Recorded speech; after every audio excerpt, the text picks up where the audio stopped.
Alright y'all, we back with another reaction video. So today we're gonna react to the It story finally explained. I know Halloween is right around the corner, like literally right around the corner. So I thought, why not react to something scary?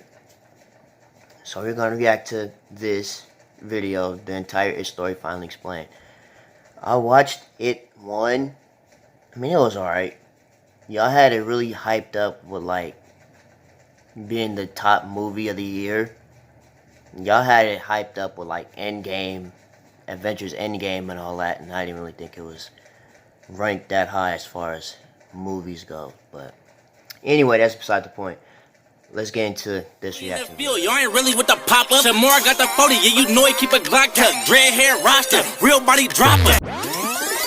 If it's problem, speak up, or your face like a rearrange. Had to put her on the blade, something like that nigga Jason. Niggas Let me fucking beat, I'm a motherfucking demon. Beat your pussy up, got your main bitch screaming. Slow-mo, ask around, niggas know I've been popping. 6th grade was fucking niggas, bitches in the closet. Out of me, I have niggas tryna hide from me. Tryna hide from me. I have niggas tryna hide from me. Nigga, come and slide on me, bitch. It's a complex story with a lot of moving parts, and at times, things can get a bit confusing. But don't worry about getting lost in the details. We're here to explain everything you need to understand the full story of the movies made from Stephen King's gargantuan novel. The otherworldly being, who often appears as Pennywise, arrived in Derry millions of years ago on an asteroid. That's kind of all the origin we get from the movies. In the book, It is billions of years old and hails from a dimension known as the Macroverse. In prehistoric times, after arriving on the asteroid, it hibernated until humans appeared, beginning its cycle of awakening every 27 years to feed on people. Its true form, known as the Deadlights, cannot be fully comprehended by human beings, and looking upon them can drive someone insane. Beverly Marsh manages to glimpse them in the first film and make it out with her sanity, though she is cursed with morbid visions. Its mortal enemy is even more bizarre, a giant turtle named Monturin, who created our universe. The turtle is a benevolent being of creation rather than consumption. The films opted to omit the turtle, aside from some quick Easter eggs. Whole turtle. The story of It starts in October 1988. It's 1957 in the novel, when 7-year-old Georgie Denbrough ventures into a rainstorm to play with a paper sailboat that his older brother Bill made for him. The boat gets away from Georgie and goes down a storm drain. Georgie attempts to fish the boat out, only to discover that there is a clown down there. Though Georgie doesn't know it, this clown is Pennywise, who has just awoken from its 27-year slumber. Pennywise entices Georgie to come into the sewer, promising not only to give him his boat back, but also telling him that an entire circus is waiting for him down there. What are you doing in the sewer? The storm blew me away. Blew the whole circus away. Georgie is a little suspicious, but he still wants his boat back, so when Pennywise offers it to him, Georgie goes for it. Pennywise bites his arm off and drags him into the sewer. No one in Derry knows what happened to Georgie, and the town eventually moves on, assuming that he drowned. Except Bill. In fact, most mouthwashes contain more alcohol than you think, but homemade mouthwash is alcohol-free and kills 99% of germs. That is. Bill is the de facto leader of the Losers Club, whose original members include Richie Tozier, Eddie Kaspbrak, and Stan Uris. The club adds some more members in the first film: Ben Hanscom, Beverly Marsh, and Mike Hanlon. Everyone in the group is an outcast in their own way. Bill has a stutter, Beverly is rumored to be promiscuous, Ben is overweight, Mike is seemingly the only black kid in town, Stan is a weakling, Richie is a loudmouth, and Eddie is sickly. The gang bonds over their various shortcomings, and they spend the entire summer of 1989 together. Many members of the Losers Club are also suffering from private traumas. Beverly's father is abusive, which makes the bullying she takes for her supposed promiscuity all the more hurtful. Eddie has an overprotective mother who refuses to let him do anything on his own. Mike is an orphan who watched his parents burn alive. And Bill is still mourning the disappearance of his little brother, for which he feels responsible. I go home and all I see is that Georgie isn't there. Ben develops a major crush on Beverly, going so far as to write her a love poem from a secret admirer. Your hair is winter fire, January embers. My heart burns there too. Beverly cherishes the poem and comes to believe Bill wrote it, and as a result, develops feelings for him, much to Ben's chagrin. Even after discovering that Ben was her mystery poet after he revives her from her deadlights-induced coma with a kiss, Beverly is unable to dismiss her feelings for Bill. Bill and Beverly share a kiss after Pennywise is defeated. In It Chapter 2, this love triangle continues. The losers all go their separate ways, and in the ensuing 27 years, Ben physically transforms from an overweight kid to a wealthy and attractive man. Beverly certainly notices when the gang reunites as adults, but it's still Bill she pines for. Bill and Bev share a kiss, but during the final battle with Pennywise, Bev finally remembers her feelings for Ben, and they end up together. Following Georgie's disappearance, other children, such as Betty Ripsum and Edward Corcoran, go missing. Ben begins researching the town's history and finds that the disappearances seem to spike in the town every 27 years. After joining the Losers Club and learning how they're trying to find out what happened to Georgie, Ben shares his research, and it's not always Pennywise who directly causes the killings. His evil influence infects the town whenever he awakes, causing violence to spike. In the novel, the role of town historian belongs to Mike rather than Ben. Mike first learns of the town's sordid history from his father, who keeps a photo album filled with pictures of Derry's history that consequently features a number of photos of Pennywise. In both the movies and the book, Mike is the only loser to stay behind in Derry after the rest of his friends part ways, becoming the town librarian and furthering his knowledge. Pennywise appears to each loser separately, first appearing as one of their worst fears before turning to its clown form. Bill sees Georgie in his basement, Mike sees burning bodies trying to escape a building, Eddie sees a deformed leper, Stan sees a ghoulish painting come to life, Beverly is attacked by hair and blood from her bathroom sink, Ben is chased by a headless man in the library, and Richie sees a maggot-infested doll of himself. The losers quickly deduce that this clown must be behind the child disappearances in Derry. Pennywise also appears to Henry Bowers, the vicious town bully who torments the losers, using Henry as an agent of destruction. Pennywise must eat humans to survive. Its only purpose is to consume, and while it does sometimes kill adults, it greatly prefers children.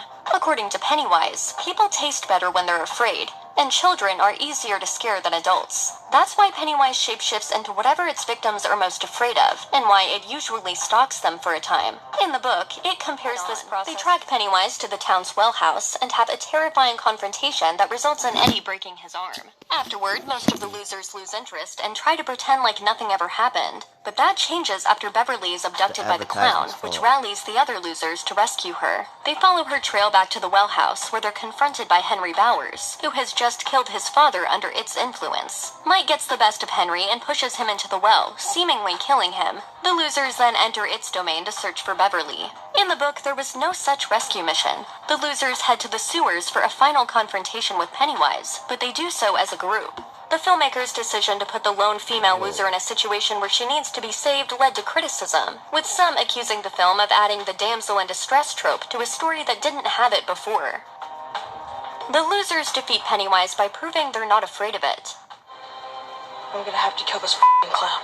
They hurl insults at it and physically attack it, causing it to retreat to an early hibernation. After realizing the importance of what they've just gone through, Bill suggests the losers make a blood oath to swear that if Pennywise ever returns to Derry, they'll return to defeat it again. He finds a piece of broken glass, cuts each of their palms, and then they all stand in a circle holding hands. All of the losers eventually move away from Derry, except for Mike. 27 years pass, and all of those who left gradually forget the events of their childhood, but Mike remembers everything. And when children start disappearing in the town once again, he calls upon each of his old friends to return to Derry and fulfill their oath. The losers all find success as adults. Bill is a famous novelist, Ben is a successful architect, Beverly is a highly respected fashion designer, Eddie owns a successful risk management company, Richie is a famous stand-up comic, and Stan is a wealthy accountant in a loving marriage. But despite their professional successes, some are still feeling the effects of their childhood trauma. Beverly is married to a man who is physically abusive, and Eddie is married to a woman who is very similar to his overbearing mother. But none are holding on to more trauma than Stan. After receiving Mike's call, Stan immediately remembers the harrowing events of his childhood. Unwilling to face it again, he draws a bath and slits his wrists. He writes to the other losers explaining his actions, saying he knew he wouldn't be strong enough to face Pennywise again. The other 6 losers reunite in Derry at a Chinese restaurant, the first time they've been together in 27 years. As they begin to regain their memories, Pennywise makes its presence known by taking on various disgusting forms in the group's fortune cookies and informing them of Stan's death. Pennywise returns from its 27-year slumber, bringing evil back to Derry along with it. Some locals brutally beat a gay couple and throw one partner, Adrian, off a bridge. Pennywise pulls him out of the water and consumes him. This scene kicks off It Chapter 2, and it's not the movie's last instance of homophobia. In a flashback, Richie is bullied for making a pretty innocent pass at another boy.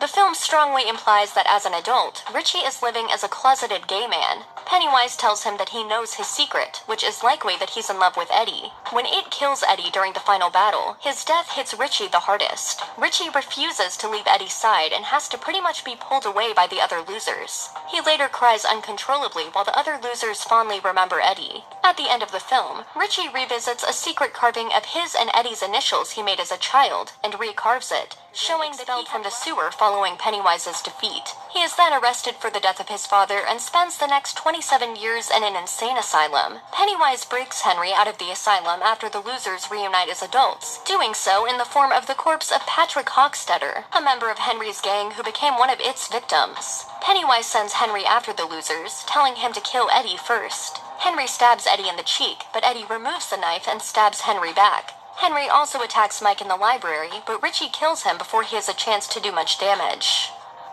In Stephen King's novel, the only way to defeat it is through the ritual of CHUD, a psychic battle of wills fought on the astral plane. Maturin explains the ritual to Bill as a child, and Bill uses it to defeat it during their first encounter. As an adult, Bill's imagination is too weak to defeat it, so he gets help from the other losers and they're able to kill it for good. The ritual of CHUD is not mentioned at all in the first film, and in the second, it's very different from the book. Mike describes it as an ancient ritual used by the Native Americans of the area to keep Pennywise at bay. The ritual requires all those who take part to burn an item that is sacred to them, while chanting for the lights to go dark. Doing this summons its true form, which can then be trapped in the jar. Pretty much the entire second act of It Chapter 2 consists of each of the losers locating their tokens for the ritual in Derry, with each of them remembering more from their past while encountering Pennywise.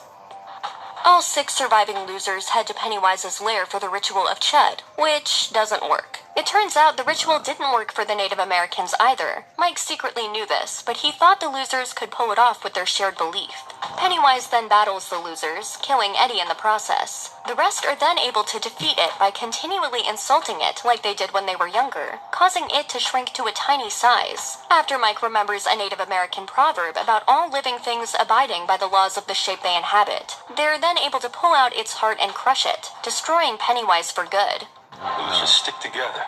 The losers again go their separate ways, but this time, unlike the ending of the book, they remember everything that happened. This time, the evil seems to really be gone. Check out one of our newest videos right here. Plus, even more grunge videos about your favorite horror films. Well, I guess, so that's gonna end off another reaction video. That was very interesting as far as a movie that I still haven't seen. I haven't seen It too, but as far as how she described it, I probably still have to watch it to fully understand what happened. But I mean, that was a pretty good description on how the story kept going on from how they were kids to adults. That was pretty interesting. But anyway, that's gonna end off another reaction. Make sure you like, comment, subscribe if you're new to the channel, and I'm out, y'all.